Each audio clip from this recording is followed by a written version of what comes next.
Hello, Inquirers. A quick note before today's episode. The Society of Freethinkers and Secular Connection, in collaboration with Humanist Canada, are organizing a conference, Humanism in Action, Igniting Progress for Positive Change. It's a great lineup in speakers. I'm one of them. It's taking place in Waterloo, Ontario on Saturday, November 16th, 2024. You can get more information and register at sofree.ca. I will be there, and I hope to see you then. In today's podcast for Inquiry, we have our first returning guest, Dr. Joshua Bowen. Joshua has an MA in Near Eastern Studies and a PhD in Assyriology from Johns Hopkins University. He also holds a Bachelor of Science in Religion from Liberty University and a Master's of Theology in the Old Testament from Capital Bible Seminary. In today's episode, we talk about the questions of slavery and genocide in the Old Testament. We look at what the Hebrew Bible has to say about these issues, as well as how it compares with other societies that existed in the area at the time, and look at it from a modern lens and just how well the Bible holds up as a source of morality and an ethical framework on which one can base one's life. I'm very proud to bring you my conversation with Dr. Joshua Bowen.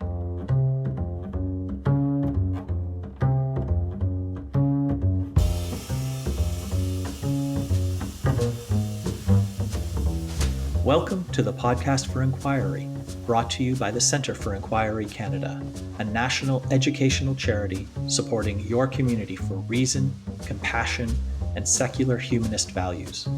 You have answers? We have questions. I'm your host, Leslie Rosenblood, board member and secular chair for CFIC. Welcome.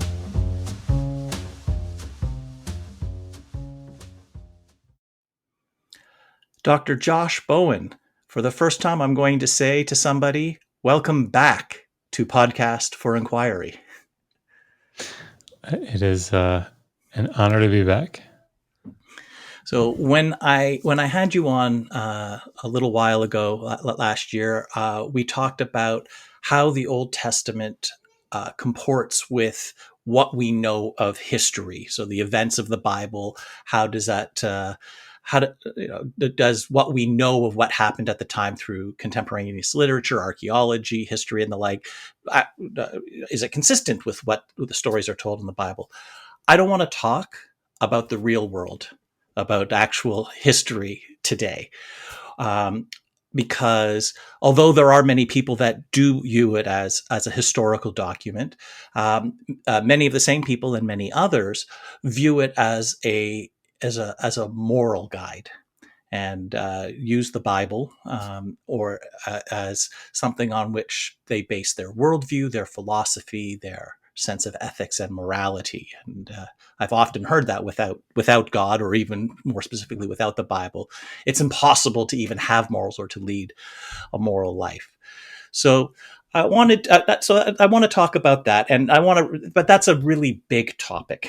So I want to restrict it even further, and I want to talk about what I think anybody that has any kind of conscience can agree are egregious violations of any moral code worth the name.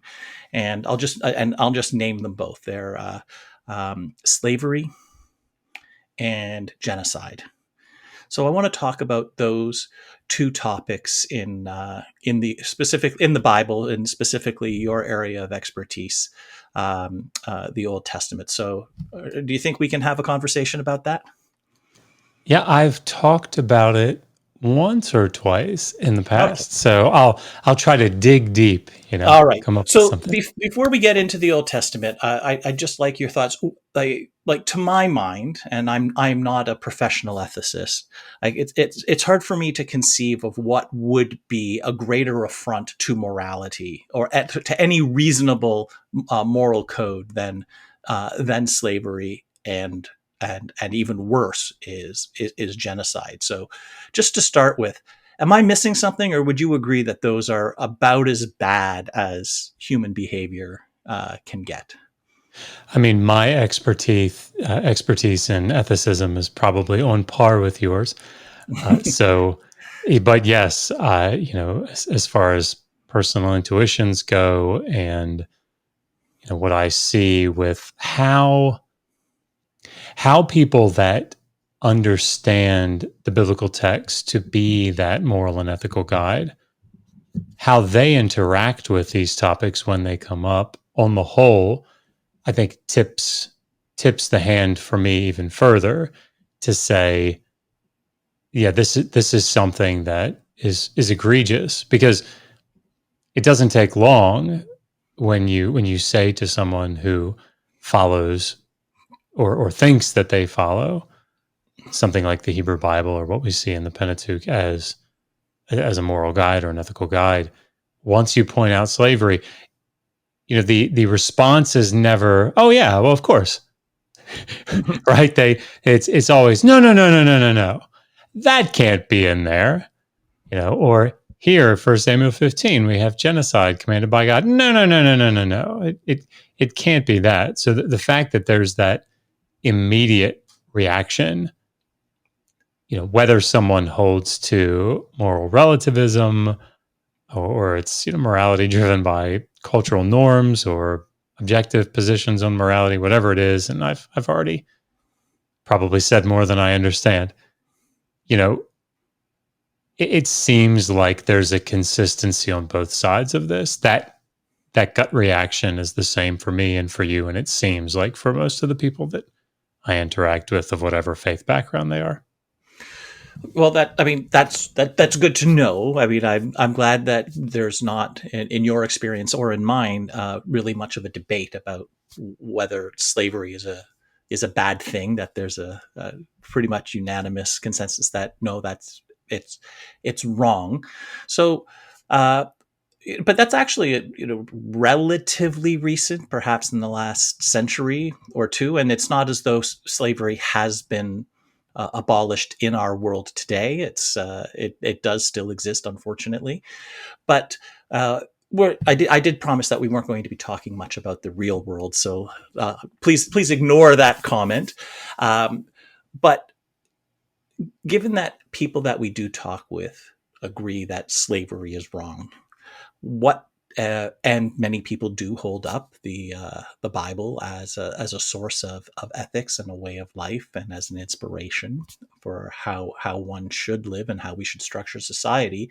Can you tell us, what does the Bible have to say about slavery? I mean, most people know about Exodus. The Jews were slaves in Egypt, and God freed them, and so on. So, is the Bible on board with sort of the modern consensus? Yeah, no, and and I would say, it's a topic that obviously will nuance as we discuss it here, but in broad strokes, slavery in the ancient Near East was a given. It was understood to be the way things work, the way that humanity functioned. And the Hebrew Bible is a little different when it comes to that particular way of thinking. So the writers of the Hebrew Bible, and the writers, it seems, are outside of my area of expertise, who are in the New Testament, but the writers of the New Testament also seem to assume the reality of slavery and owning other people as property. So And you can assume the reality of it while not approving of it. Like, yes, it exists, but it's a bad thing or it's wrong. So, like, it is, we're not. It's not necessarily endorsing it by assuming it exists, right?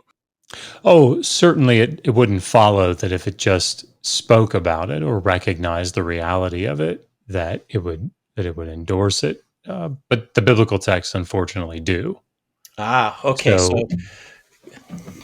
So yeah, I think how does it do so? so. It's very clear in the texts of the Pentateuch, in the law collections. So when you have legal texts,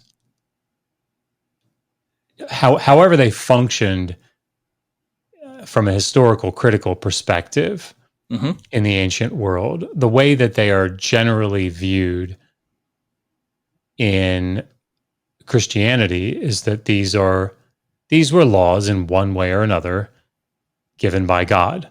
So when you look in places like the covenant code in Exodus 21 or the Deuteronomistic laws in Deuteronomy 15 or in the holiness code in Leviticus 25, the laws that appear there, we call them laws for a reason.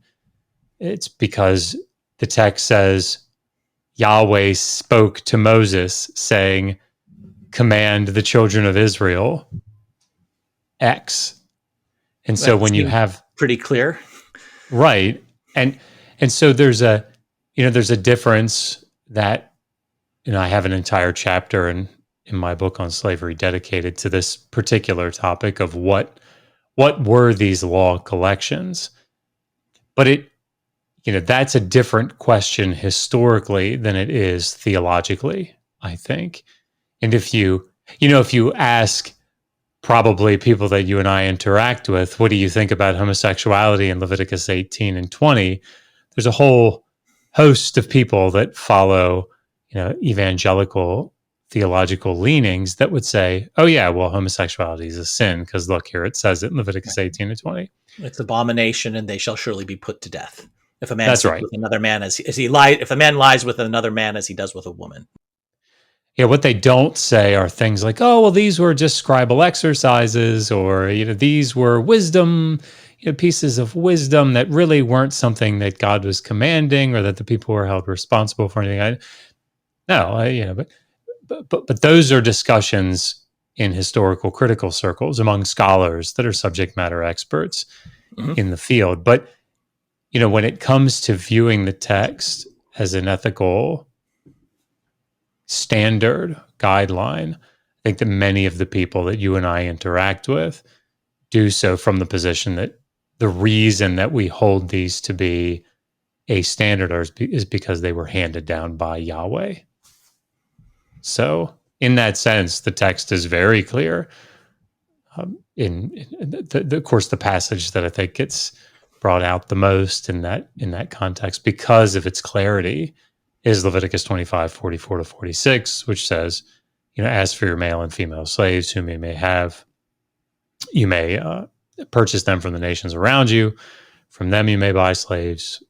You may also purchase the temporary residents that are living in your midst, who have been born in your land, and they will become your property. You may pass them on as inheritance to your children after you, and you may make them serve forever. But as for your brothers, the Israelites, you're not to serve over them ruthlessly. And so, I probably got about like 98% of that quoted correctly from memory. Forgive me if I missed a word or two here and there, but it's very clear. You have people being purchased and owned as property being passed down as inheritance. Like this is by definition chattel slavery. Right. And if it's regulating it, you can do it like this and not like that. These people are okay, and those people are not. And this is how this is how ownership is transferred between one person and another. Then that implies that it's okay. God looks favorably, or you know, at at worst neutrally on the practice. I mean, I would say it views it the same as it views marriage, right? The Oh, text doesn't command you to marry, hmm. but if you're It going does to marry, restrict who here's you can here's how you marry. do it. That's right, and it says you can marry this person. I mean, the Hebrew Bible doesn't talk an awful lot about the rules of the process of marriage, but it does have uh, something to say about it, and it sets regulations for its uh, the ultimate process. It talks about divorce in Deuteronomy 24, and so if one is going to make the argument that it's regulating the practice of slavery, and so it's saying I don't like slavery. God is saying I don't like slavery, but I know that you're going to do it, so I'm going to try to regulate it to make it better.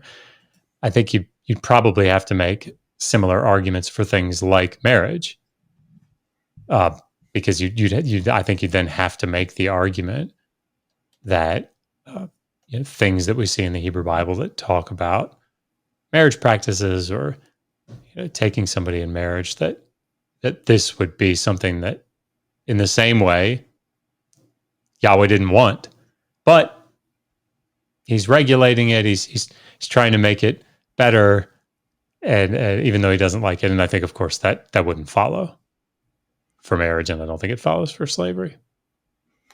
Right. And I mean, I remember there are several times when like it acknowledges that slavery might not be fun for the slaves. Like there's, I think Noah curses his son Canaan and saying that his offspring will be slaves. So if your offspring are going to be slaves, that's a curse. And I, his other son Shem was blessed with many slaves. So bad to be a slave, but it's good to have slaves, right? That seems to be the implication from that story. If you want to expand on that at all. Yeah, I mean, this is one of the real difficulties whenever I end up discussing or debating this topic. One of the things that my opponent will often try to do is, on the one hand, say, well, it wasn't so bad, right? Because clearly God is, if you can get them to recognize that God is endorsing the practice, well, then it must not have been so bad. So they talk about all the great things. I mean, look, you're part of a family, you're part of a household now, and you have shelter and you have food and so they can beat you, but they can only beat you so much, and they can't kill you or maim you, and so it wouldn't be in their interest to do so. Right. So these are all like held up as the, isn't it awfully nice to be a slave, right? But then when the conversation shifts a different direction, you will have them saying, well, look here in Leviticus 25, God is saying, like, you cannot own fellow Israelites as debt slaves. You can't do it, right? And so God's saying, no, you can't do it. And my question in that moment is usually, well, gosh, why not? And you've just spent however long telling me about how it was such a great thing for Israelites to take slaves, for the slaves' benefit. Why would God? Boy, that's terrible. It's like God really doesn't want this person to be happy because he's not allowing him to become a slave. It seems so weird, right? And it's because this is the apologetic discourse. So I think what we need to recognize, one, is that the Hebrew Bible is very clear that being a slave is not an enviable position. So when you go to 2 Kings 4:1, you see a story where Elisha comes to a widow woman who cries out to him and says, my husband took out a loan and he has passed. And now the creditor, I can't pay this loan back. And the creditor is coming to take my 2 sons as slaves. Now, what she doesn't then say is, praise Yahweh that the creditor is coming to take because we don't have any food. We don't have any money. This is such a great deal for us. They will be my sons will be taken care of. They will be fed. They will be housed. They'll have a job. That's right. It's none a great life waiting for them as slaves. That's right. Not what she's saying. That's exactly right. What is the meme that says "no one" colon and then a quote, right? So yeah. So the miracle is that Elisha provides for the woman to be able to pay off the debt so that the children are not taken into slavery. So, like, you see in places like the book of Job, you see the life of the slave it's not a good thing, right? It's a thing of turmoil and struggling and hard work, and it's not an enviable position. And that's what. Oh, sorry. Yeah, go ahead. I was going to say, and that's why not just the Hebrew Bible, but the law collections in the wider ancient Near East set limits, time limits, often, on how long someone could be kept as a debt slave.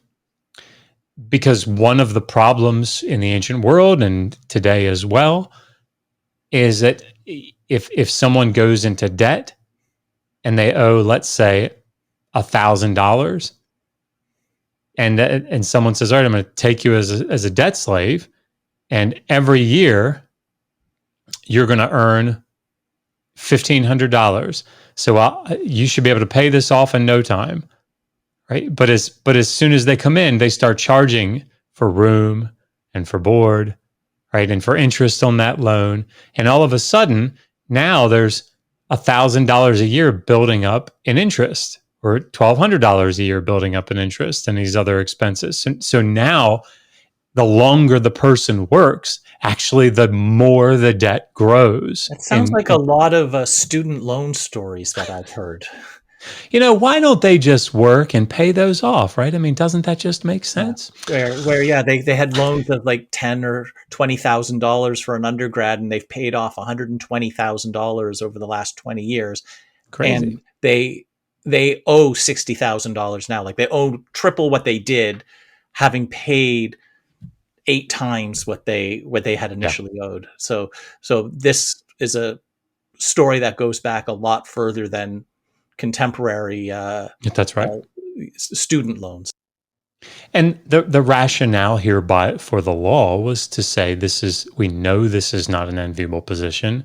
We don't want people who had free status, who had to give up that free status for this period of time, to have that be a permanent place.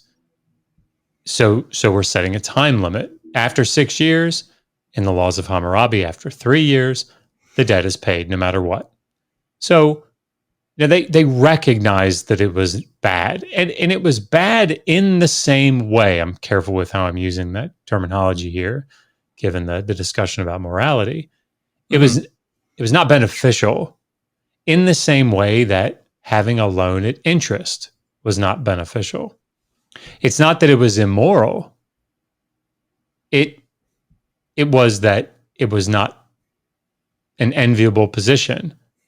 So you tried to mitigate those circumstances for your own people, for your own group, and Right. this is very common in the And, ancient and Near and East. because slavery isn't it's not fun to be a slave. That's why it's okay to enslave those other people, but us, the Israelites, the chosen ones, God's favored people, they're not to be slaves. That's right. We're not to be slaves, because that's not it's not good. But since other people aren't God's chosen, we can enslave them within certain limits.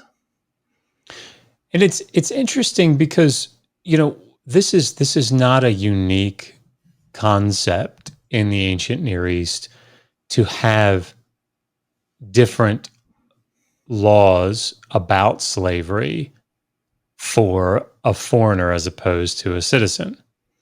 That's what I was actually going to ask next, is how, I mean, since you always seem to want to bring reality into it, fine, let's talk reality for a moment. How does the regulations, the rules in the Old Testament compare with the practices of the time in that region and in neighboring areas? Were they kinder? Were they crueler? Were they pretty much the same? Can you give us some insight on that? Yeah. So to answer it, I wrote the first edition of the Did the Old Testament Endorse Slavery book, and it was like 200 pages maybe.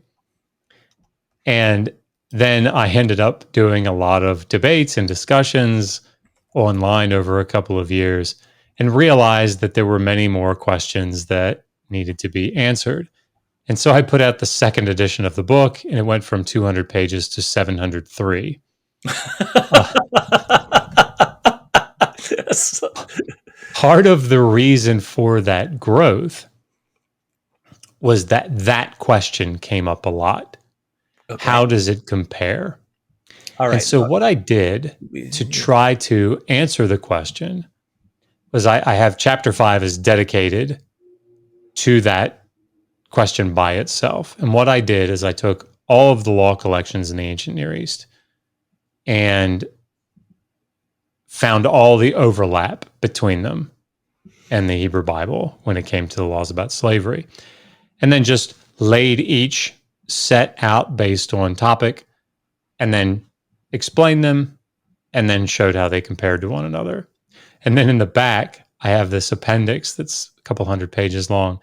And I actually give in translation from the Sumerian, from the Akkadian, from the Hittite, and from the Hebrew, all the laws about slavery in the ancient Near East All with right, some I'm going commentary to on it. ask you to do something very challenging.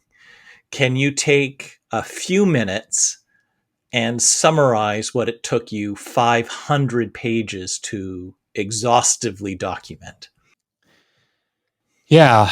So the body of the work had two major chapters added to it. All of the chapters got expanded with, updated information and bibliography, but there were two major chapters. One dealt with what law collections were in the ancient Near East, which is that category into which the laws in the Hebrew Bible fall. And then the second is this comparative chapter. And the basis for that data was the other extended part of the book, and that was these two appendices. Appendix A is quite literally every law from going back to the Sumerian laws of the third millennium BCE down to the Neo-Babylonian laws in the first millennium BCE to laws in the Hebrew Bible. Any law that had to do with slavery in Sumerian, Akkadian, Hittite, Hebrew got brought in there in translation with a section of commentary about it. And that was a pretty extensive appendix. The second appendix dealt with, we can talk about it, but there's a verse in Exodus 21, two verses in Exodus 21 that say, if a debt slave or if a slave has his eye damaged or destroyed or a tooth knocked out, that you're to let that slave go free because of the eye, for the sake of the eye, for the sake of the tooth. And apologists make a huge deal about this. Something, I hear this quite a bit, something as minor as knocking out a tooth, got to let them go free. And what that second appendix does is it goes through all of the laws on assault and battery, and it shows different body parts that are damaged, what their relative values were in the ancient world. So, like knocking out an eye, knocking out a tooth, it's actually a very serious offense. And you can see it in the comparative data.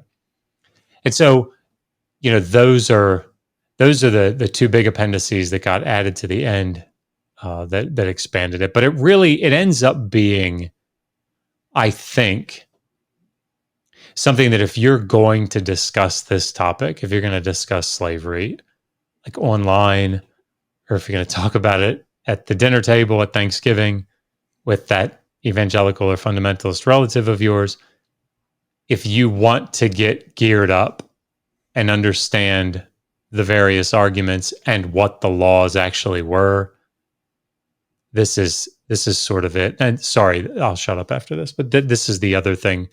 I have a chapter in there about that was added that is after the Old Testament. So the aftermath, I think, is what I call it. So it talks about slavery in the New Testament, slavery in the early church, early Christianity, and then slavery in the antebellum South, specifically focusing on the laws in the antebellum South and how they compare to the law collections in the Hebrew Bible. So that was also a chapter that was added. Okay. So I'm going to just repeat the question. Compared with the laws in other societies at the time, I can imagine an argument would be, all right, maybe God could have said slavery is bad, what we all agree to today, but didn't because he would have been ignored or whatever excuse there was. But the laws of slavery in the Bible are more lenient. You had to be kinder. It nudged people in the right direction, perhaps. But I don't know if that's true because So that's what I want to know. Was if you followed the biblical regulations on slavery, were you better to your slaves than other people at the time? Were you given more leniency so you could treat them more cruelly? Was it pretty much a cut and paste, and they're largely indistinguishable from other societies at the time? How does it compare? You've documented it all, you've described it, but I'd like to know how does the Bible look in comparison after all of It's that work? roughly on it's roughly on par. So to develop that a little bit, there are places, as you might expect, in the comparison of any two different nations' law codes or law collections. There are some places that it seems like this might be a little bit better over here, and this one might be a little bit worse. But when you kind of take it all in its Right. broad scope, they're just roughly on par with one another. So a Okay. couple of examples, you know, if you want to make the argument that in Deuteronomy 15, for example, the text says, when you free your Israelite debt slave, and it's an Israelite debt slave, it's not any debt slave, it's an Israelite debt slave, you have to give him lots of stuff, lots of provisions to go out, so food and wine and other things, so that he doesn't fall back into debt, or she doesn't fall back into Right. debt slavery You again. you give them a fresh start with some, I guess, That's the right. the ancient the ancient equivalent of some capital. So people make this argument all the time, right? That, well, see, look, this is unprecedented elsewhere in the ancient Near East. Show me another ancient Near Eastern law where they have to give them stuff when they leave. That's true. The problem is twofold. One, most scholars would agree that this is an idealistic writer in Deuteronomy who's not actually writing what the law was in reality. Oh, Right? This is something that this is how we think it should be. Now, the reason for that, I think, is pretty clear from the book of Deuteronomy. Remember, Israel is the chosen nation. And so they're supposed to be the ones in charge of the other nations. They're supposed to be the ones in power. Well, you don't have this great economic disparity among your populace and also have a strong nation, right? I mean, I'm not an economist, but like that was their idea, is that you don't want fellow Israelites being impoverished. That doesn't look good. right. If nothing else, it doesn't look good. And so one of the reasons that we suspect that this is the case is what you see in the text itself. Yahweh says essentially, look, don't worry about how you're going to do this economically, because that would be the first question. Wait a minute, like I just took this person as a debt slave for 6 years to pay off that debt. Now you want me to turn around and give them a bunch of stuff? Like essentially it cancels out what we just did. And Yahweh anticipates this, the writer speaking for Yahweh, right, anticipates this and says, don't worry about that. I will supernaturally bless you Ah, if you do that. okay. And the same is true in the other sort of That's like utopian. the same rationale for animal sacrifice. Like, why would we sacrifice our best animal? We could That's eat it, exactly or we right. could plow our fields, or milk it if it's a female. But That's right. instead we sacrifice it so that we get the blessing of the gods. I'm sorry, Old Testament, the blessing of God. That's right. That's right. Okay. Now the issue, the main issue, and there are scholars that argue this. There's a book out by Webb and West. Again, they're not subject matter experts, but I think I think they would qualify as scholars. They make this argument about slavery, that it's this progressive, it's this progressive development. God is bringing the people along. It's a form of condescension, right? And he's just bringing them step by step, as you said, sort of nudging them in the right direction. The problem for me, one of many, is that in that case, if you were God, Leslie, and you were trying to, you knew that I was a stubborn mule, Hmm.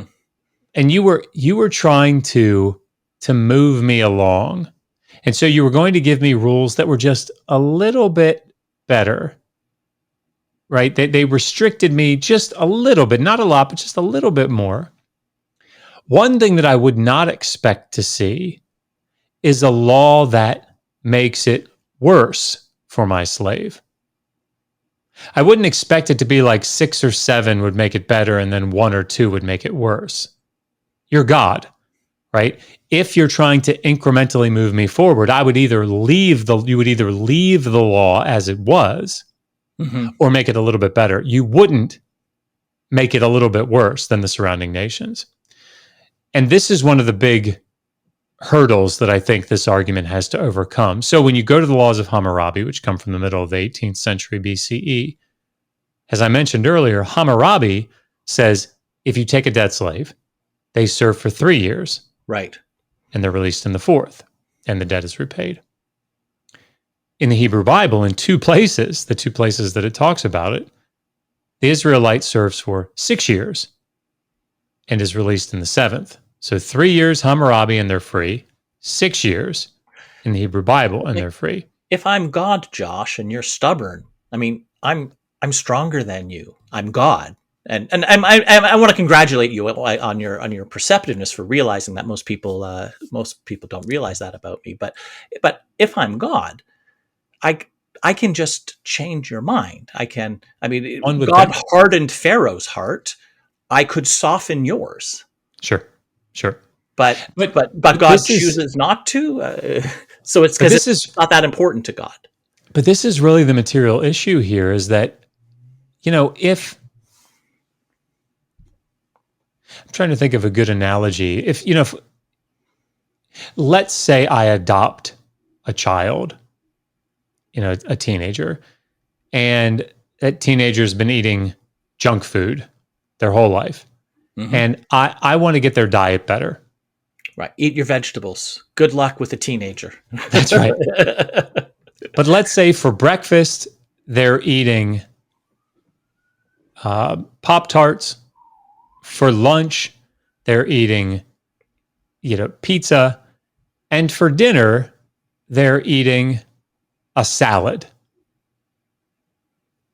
And that's their routine. And I want to get them eating better. Like I want to get them away from the junk food. Right. What you might expect is that I would say, okay, you can have a piece of fruit with your Pop Tart for breakfast. And for lunch, you can have your pizza with some carrots, some baby carrots, and then your salad for dinner. What you wouldn't expect me to say, I wouldn't think, is piece of fruit with your Pop Tarts for breakfast. Um, what did I say? The baby carrots with the pizza for lunch, and then hot dogs for dinner. Right. You wouldn't expect one of them to go backwards. Right. And that's the problem that I think this argument faces is you wouldn't expect God to take a law that's already on the books in the ancient Near East that's more generous and make it harder or worse for the slave. You wouldn't like Hammurabi arguably is great, and this problem is well recognized because I had a recent discussion with Gavin Ortland on this topic, who's a super nice guy and a very, very intelligent guy. And I think he did a really great job.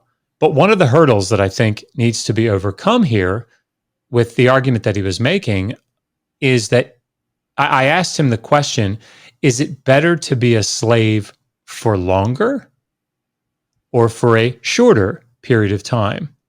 And of course, as you might expect, the first answer is always, well, obviously a shorter period of time. And I said, okay, well, then Hammurabi ostensibly has a better Right. law, a more moral law. By a factor of two, you're a debt slave for half the time. But then it becomes, well, maybe maybe it's better to serve for longer because you're in that household for longer or something. To which I responded, well, God really didn't like the Israelites by the time we got to Leviticus 25 then, because he forbid and he forbid Israelites from being slaves at all.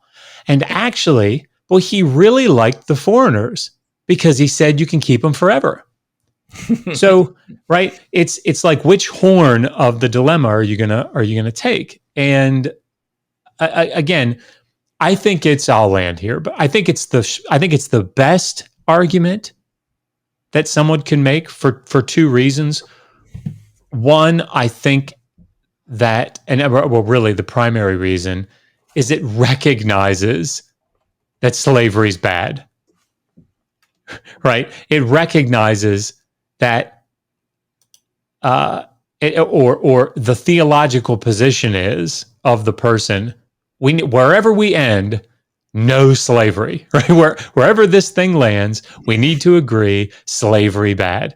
You know what? That's a win in my column, or in my book, and because you would be surprised how often I hear, well, slavery in and of itself can't be bad because the Hebrew Bible endorsed it.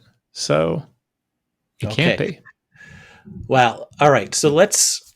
I was. Yeah, you kind of anticipated one of the arguments I was going to bring up on the next topic, and that is genocide, right? And um, I think if we have general agreement that slavery is bad, with maybe a couple, hopefully minor and hopefully dismissible exceptions on the slavery question, I think we can certainly agree that genocide is evil and should not be condoned in any moral view of human philosophy.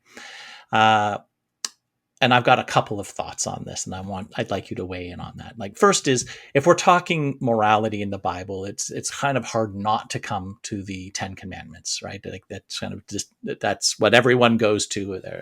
There's a few versions of them, and depending on the translation, one of them is very simple: "Thou shalt not kill," or sometimes I've heard it translated as "Thou shalt not murder." Either way,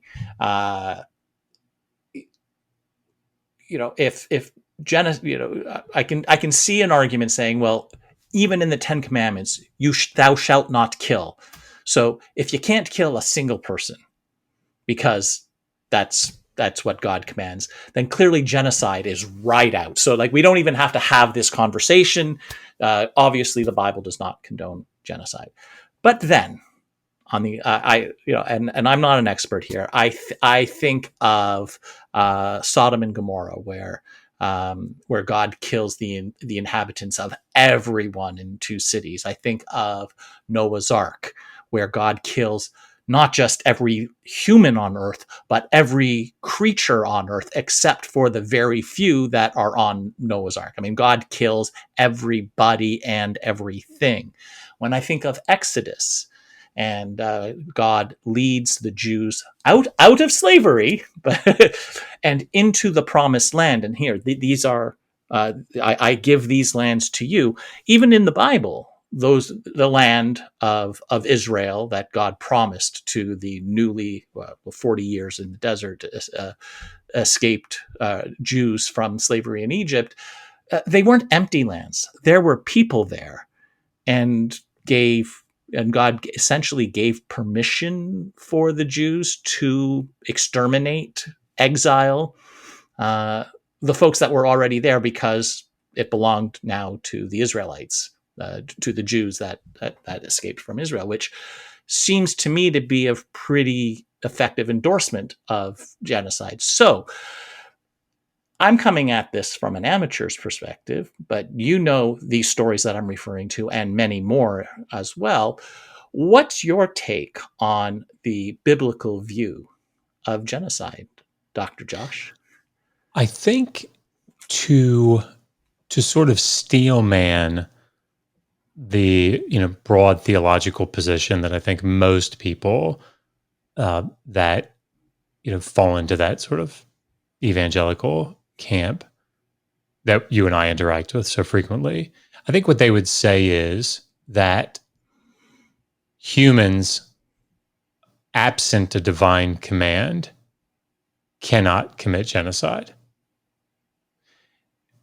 And I think that sort of frees their conscience in many ways, not always, but I think very often frees them from, at least the in broad strokes, the problem of genocide, because and we hear this quite a bit. If God commands it,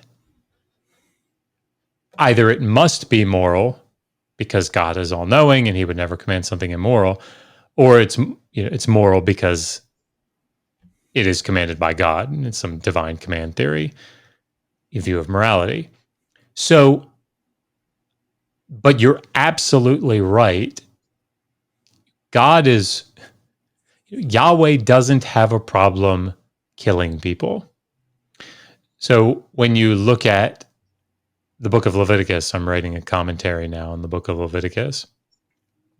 After Aaron and his sons go through the ordination process of becoming priests, I think it's at the end of chapter 9, and Nadav and Abihu go and offer what the text says is strange fire on their pans, their incense pans, burners, whatever. And I think that's actually in the first couple of verses of chapter 10. And Yahweh sends out fire and consumes them instantly, dead, right? The text doesn't seem to be suggesting in some way that this is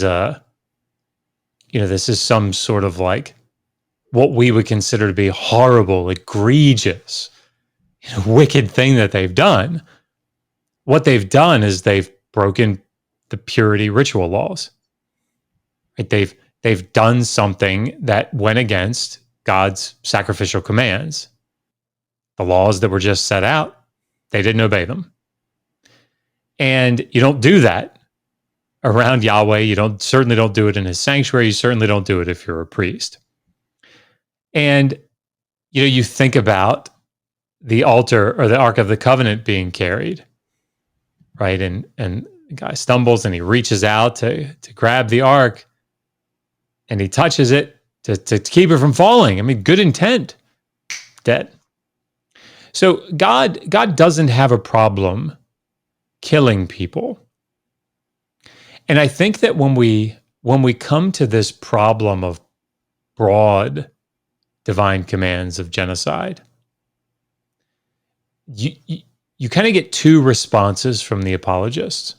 The first is it's all hyperbole.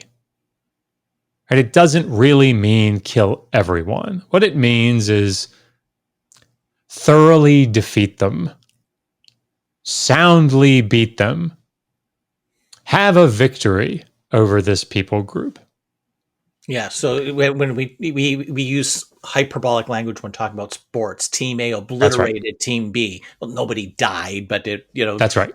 There was just a large point differential at the end of the game.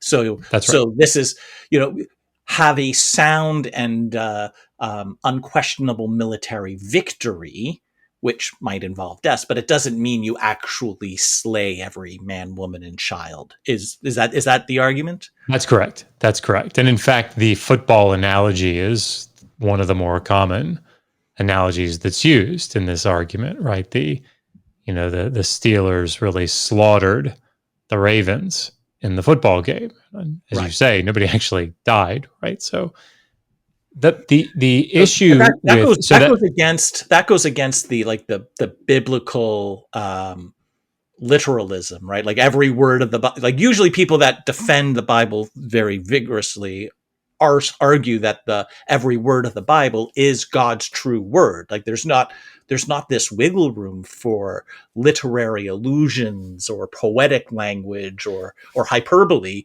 because this is God's word. This is the sacred text of the one true deity. Uh, if you start allowing that in, then you can wave away a lot else that's in there too. And so, I mean, in my experience, most folks aren't willing to give that kind of ground. Certainly not in fundamentalist, more fundamentalist camps. That's absolutely true. I think that once you start getting into evangelical circles that take the ancient Near East more seriously, Mm-hmm. you end up with schools like Trinity out in Deerfield, Illinois, where Lawson Younger wrote his dissertation on just this topic. He looked at Joshua 9 through 12 with the conquest, the narratives that are there, and he made comparisons to the structure of the narrative in comparison to other ancient Near Eastern royal inscriptions. And I think he's got a decent argument, right? I think there's probably something to it, where a king says, you see Sennacherib, a Neo-Assyrian king, doing the same sort of thing in the first millennium. The problem with the argument is twofold. One, it is restricted to limited contexts. You can't just apply that wherever you like. There's even in Lawson Younger's argument, it's based on a literary structure of the text, right? So you can't just apply it wherever you like. In the same way that you can't say, well, I don't have to listen to my car's ownership manual or user manual, whatever, owner's manual, because over here I've got this book inside that says "Once Upon a Time." Yeah, that's a fairy tale, and so that must be what's going on over here in this owner's manual, right? Those are two very different genres of text. So you can't just say, oh well, this it changed the oil every 3,000 miles. Well, it's like I read it in Cinderella, right? It just doesn't apply. No, that's not how that works. So that's part of the issue here. But the other part is that, and I think the elephant in the room that doesn't get dealt with, is that nobody's making the argument that Sennacherib, when he says, I went into the city of Hiramu and killed everyone, nobody's making the argument that Sennacherib went in there and like patted them on the head and shook hands, did a little politicking, and everybody was really excited that he was there, right? No, John Collins, I think, said it best. That professor, I think he's emeritus now up at Yale, but he said, when I asked him this question about violence and genocide and divine commands in the Hebrew Bible, he said, they killed a lot of people and they claim to have killed even more. And Right. that's So even like, even if it's not quite as bad as the text, even if there's a bit of hyperbole, there's still a lot of truth behind it. that's right. All right. Nobody's coming to Sennacherib's defense in the All right. So evangelical world. there's another argument that I've heard, and the person I know it best from is a man named William Lane Craig, which is a Yes. name that I'm sure that is new to some people and familiar to others, but his argument, or at least the one that's most relevant in this context, is if it's in the Bible, then God said it. And if God said it and God did it, then it is by definition good. So take all of these notions of good and bad that you think you have on your own. They're not relevant, goes his argument. What's good is God. So if God said, kill all the Canaanites, then you should actually do that. You should kill them all down to the last surviving member until there isn't one anymore. And that is a good thing. And why is it a good thing? Because God commanded it. So if that's, how do you comport that definition of morality or source of goodness with what most people who view as most people have a very different view. So how would you reconcile those two? And what would you say to someone who says, no, it's good because my God said it, whether it's the biblical God or some other uh, purportedly divine source? So I think, from my area of expertise, when I look at the Hebrew Bible, on the one hand, I don't think there's any question that the majority of the writers would have unity of thought on if Yahweh commands it, it's a good thing. I don't think it's strictly because divine command equals moral. I think there are actually passages that would speak clearly against that idea. Instead, I think it's obviously the judge of all the earth will do right. And so when we have figures in the Hebrew Bible praising Yahweh for the good things that he does, or approaching him and saying, certainly you won't blot out the righteous with the wicked. There's this assumption here, and I'm not a philosopher, so I'm not trying to speak on this from a philosophical standpoint, but from a historical critical standpoint, how these writers were thinking about God and his acts. They're coming from a world where gods do bad shit.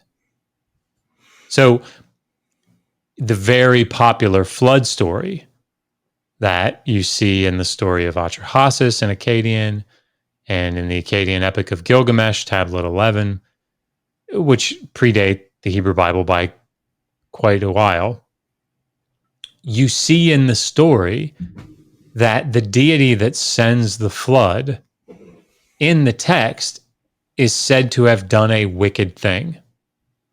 He was evil for having done it. And this is something that I think the writers of the Hebrew Bible in this section of the P&J stories are responding to. I think that they're engaging with this story that they know, and this character, the deity that sends the flood, who has done this wicked thing. And they know that Yahweh can't do something like that. Yahweh can't be evil. And so, obviously there's not total univocality on that. I think you have passages like Isaiah 45:7 that at least arguably could say that Yahweh is responsible for everything that is good and everything that is bad that happens. But I think that for the most part, that's probably a different context for how they're thinking. But I think for the most part, the assumption is not that everything that Yahweh does is moral because he does it. I think it's Yahweh's he's a good God. So what he does is going to be good by our standards, right? By what normal people think right and wrong is. And I think for the most part, that's how the writers of the Hebrew Bible are thinking. And so I'll land here, sorry. But from their perspective, those commands of violence and genocide, I don't think that the audience would have bat an eye at the Amalekites, Yahweh commanding Saul to utterly destroy the Amalekites in 1 Samuel 15. I don't think the audience would have said, "Oh my gosh, like I can't believe Yahweh would command that," right? And I think the same could be said, or would have been said, for what we see in the book of Joshua, in Deuteronomy, in Numbers. Like I think that the way the text views this is that these people were very, very wicked. Mm-hmm. So they kind of had it coming. Yeah, like this is Yahweh's inheritance. This is Yahweh's land. And Yahweh is a good God. And he's a terrible God in the sense of powerful and fearful and all of these things. But he's going to do what's right. Now, the problem is, and I swear I'll land here. The analogy that I like to give is if you and I grew up in the same family, and in that family, I think I gave this analogy at the BahaCon.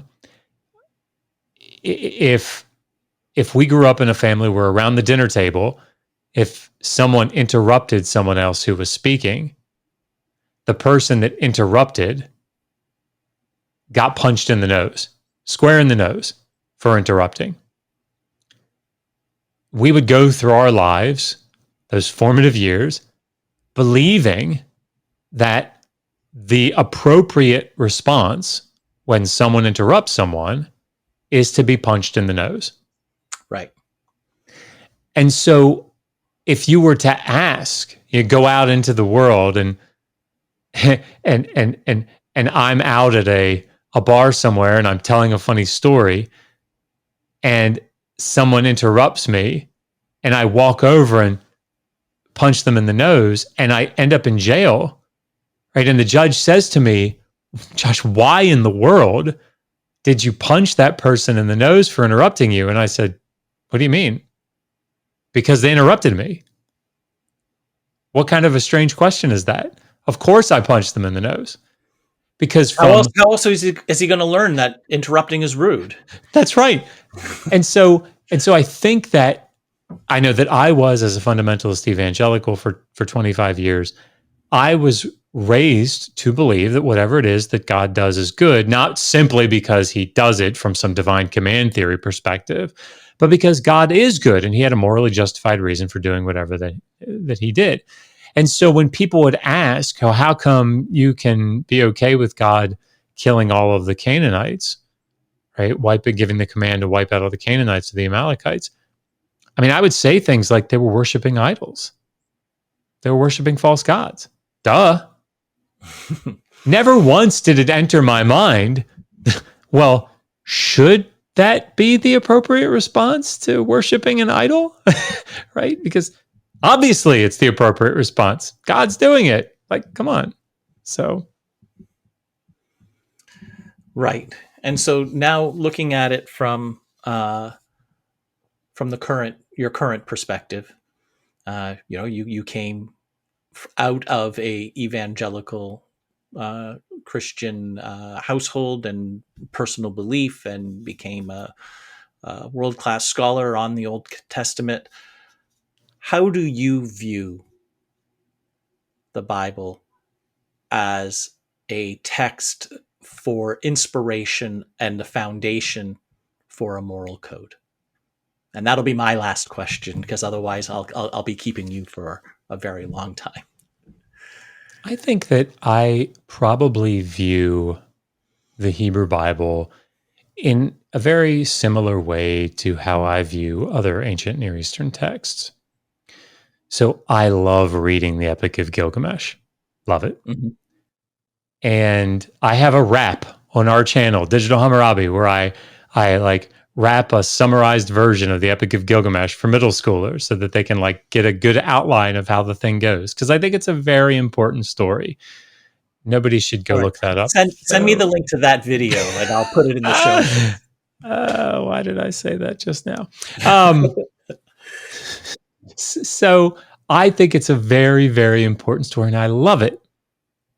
But there are some pretty bad things in there. And in the same way that when I read the Odyssey, when I read the Iliad, when I read the Tukulti Ninurta epic, like we all do, right? The Tukulti Ninurta epic, who doesn't read that on a Friday night? That's what I'm going to do after I finish this conversation. That's why you want to finish early, to get to the Tukulti Ninurta epic. Yeah, no, but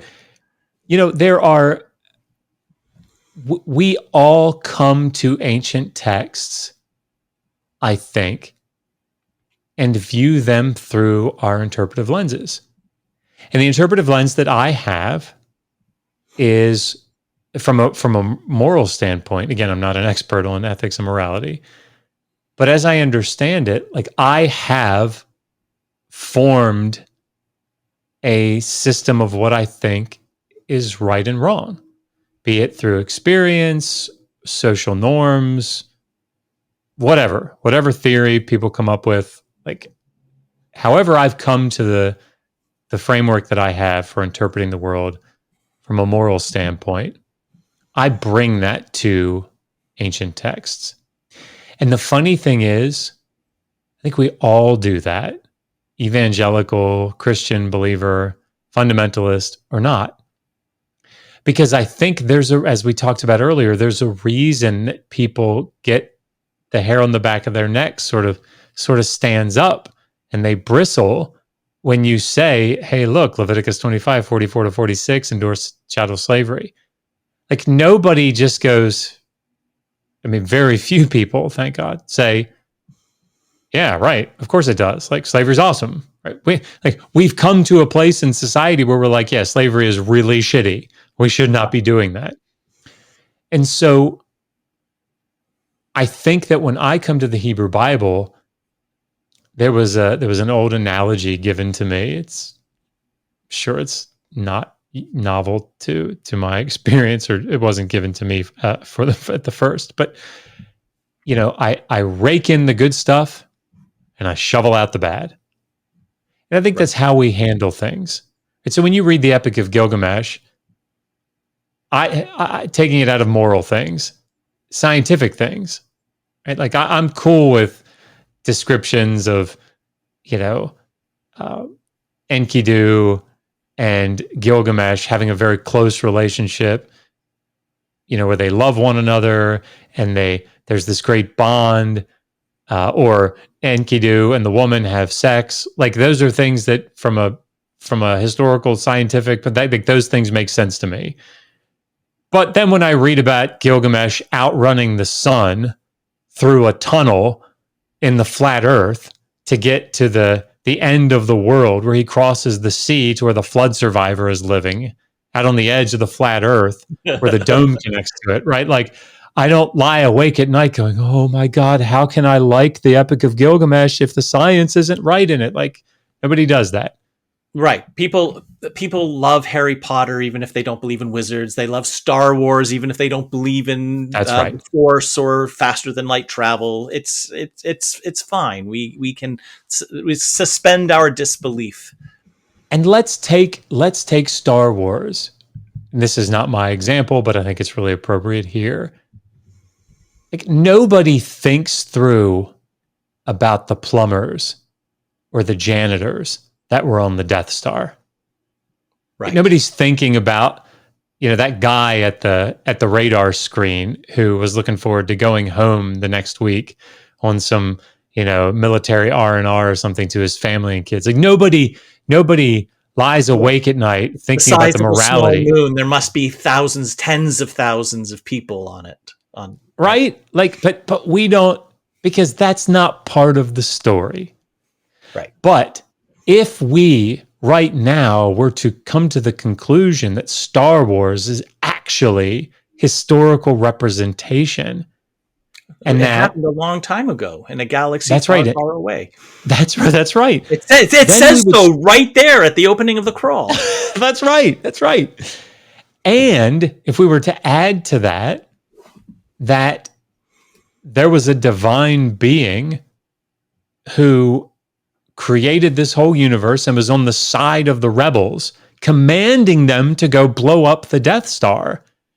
Well, now we're going to feel very different about this. And so I think that the reason that I cannot, and this I will land here because I will keep talking. The reason that I can love ancient literature and not feel conflicted in these ways is because I recognize the text for what it is. It's a product of humans. Humans, in the case of the Hebrew Bible, who were very often under the thumb of superpowers in the region, who experienced a lot of trauma as a people. And their writing represents that, I think, amongst other things. And they're, just like I think all of us would be, struggling to find their place, to find their purpose, to find their significance, and to try to create some rationalization for why it is that bad things happen to good people and bad things are happening to them. It's not new, it's not unique. It happens in all kinds of ancient Near Eastern societies at different points in time. So it is both, the Old Testament is both a work of literature and a product of its time and place. That's exactly right. All right. Well, Dr. Josh Bowen, thank you for taking the time and speaking with me today. Any last thoughts you'd like to impart upon our listeners? Yeah, no, I just appreciate you having me back. And if anybody doesn't know, as we all learned at BahaCon, I am Megan Lewis's husband, right? Yes. And if you don't know about Megan, she is the host of Bart Ehrman's podcast, Misquoting Jesus. So if you like me in any way, believe me when I tell you, you will forget about me very quickly once you start watching her. So do check her out with Bart Ehrman. They have a phenomenal podcast. She's absolutely amazing. All right. Well, thanks again, Josh, for speaking with me today on Podcast for Inquiry. Thank you. If you enjoyed today's episode, please show your support at patreon.com/podcastforinquiry and give us a 5-star review. Email us at podcast@centerforinquiry.ca. We'd love to hear your perspective. The Podcast for Inquiry is brought to you by the Centre for Inquiry Canada, a national educational charity supporting reason, compassion, and secular values. Help us support rational discourse and evidence-based decision-making by becoming a member at centerforinquiry.ca/join. CFIC is on the web, centerforinquiry.ca. We are on Facebook, and follow us on Twitter or X at CFI Canada. Podcast for Inquiry is produced and edited by Zach Dumont and Martin Zielinski. Music by Anthony Lazaro. I'm your host, Leslie Rosenblood. See you next time.